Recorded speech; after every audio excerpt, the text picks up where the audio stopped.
Hi, this is Eric Wilson with Lifestyle Health Incorporated. Been a while since we did a video, but I thought this was an important topic. With Medicare season kind of upon us there, I thought it was good to talk about original Medicare and Medicare Advantage. And as you know, I'm an insurance broker, and why I would never personally buy a Medicare Advantage plan for myself or my family. Like I said, full disclosure, I am an insurance broker. I do sell Medicare products, but I wouldn't own an advantage plan. One thing many people don't know is that the government pays insurance companies to administer the progress, number one, thousands of dollars. Also, insurance brokers make more money on a Medicare Advantage plan than they do a supplement. So when you see the big push from Joe Namath and Jimmy Walker's commercials as to why there is, it's because of the money that's floating around there. But when you turn 65, you have a big decision to make, right? Medicare Advantage should be called a Medicare Managed Healthcare Plan.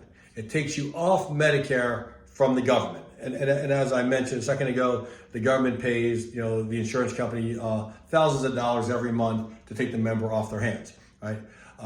That's why you see many of those Medicare Advantage plans with little or no premium. Original Medicare government plan actually seems to probably be the only government plan that actually works in this country and actually works well. The cost of a Medicare supplement oftentimes is, depending on what part of the country, and $100, $125, $130 a month when you turn 65. You do need another drug plan, which could be $5 a month, could be $100 a month, depending upon your medications.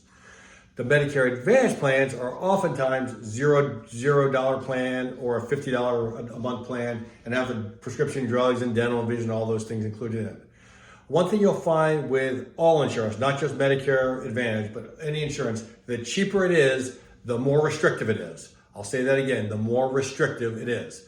That could mean it's a smaller network. You see, it could be an HMO or a regional PPO, which might be, 3 counties, right? Also restrictive means longer approval times, more denials of care, right? The cheaper it is, the more restrictive it is. All insurance, very common in the Medicare world, in the Medicare Advantage world.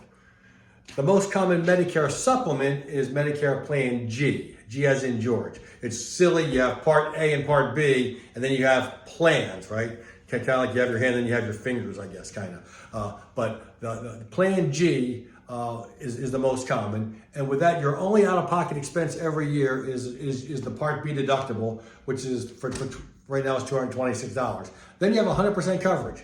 You can go to any doctor, any hospital, as long as they accept Medicare patients. Doesn't matter what insurance company you have. By law, they have to accept your supplement. 99% of hospitals accept Medicare patients, and 92% of all doctors accept Medicare providers. So Medicare patients. So much more versatile. A Medicare Advantage plan are almost like a pay-as-you-go kind of plan. Many of them have an out-of-pocket maximum of $7,500, right, a year. Now imagine being in the hospital in December and having to pay a $7,500 out-of-pocket maximum, and then January 1, the calendar flips, and here you are, you're in a new year again, another $7,500.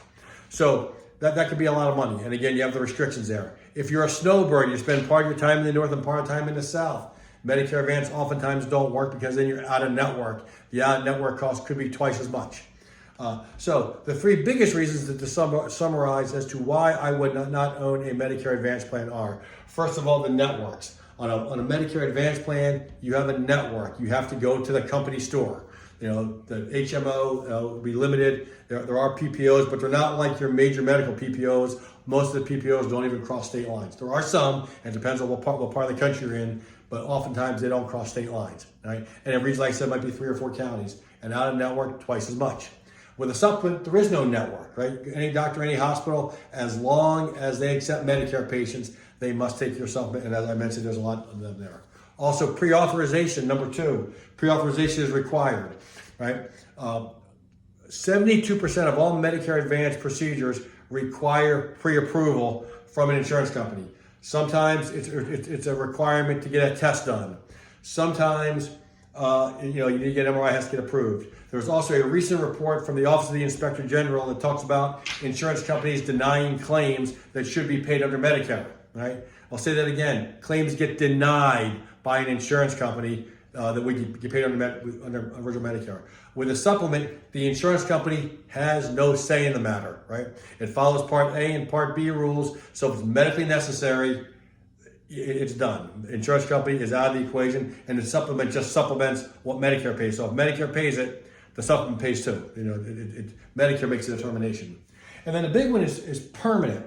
When I say permanent, you get one chance to get a Medicare supplement. The first time you go into Medicare with a supplement, there's no underwritten. Unlike Medicare Advantage, when they have an open enrollment every year, supplements is one chance when you first become eligible. After that, you have to pass underwriting, right? So it's easy to move to a Medicare Advantage plan from a supplement. You can't always move back, right? If you choose to go with a Medicare Advantage when you're first in, you have to medically qualify after the first 12 months. So as we get older, our health tends to get a little worse, right? So if you get sick on a Medicare Advantage plan and want to move to a supplement, you may or may not, again, depending upon what part of the country you're in, be able to move to a Medicare supplement. So you got to think about that there. You have to pass underwriting, so it's a one-time deal. So the Medicare Advantage plan could be permanent. You can change Medicare Advantage plans every year, but you might not be able to move to a supplement down the road. And we know, as I've said, supplement is the best coverage. So want to put that out there for you real quick. Thank you for your time. You can reach us at www.isellhealth.com. Thank you. Have a great day.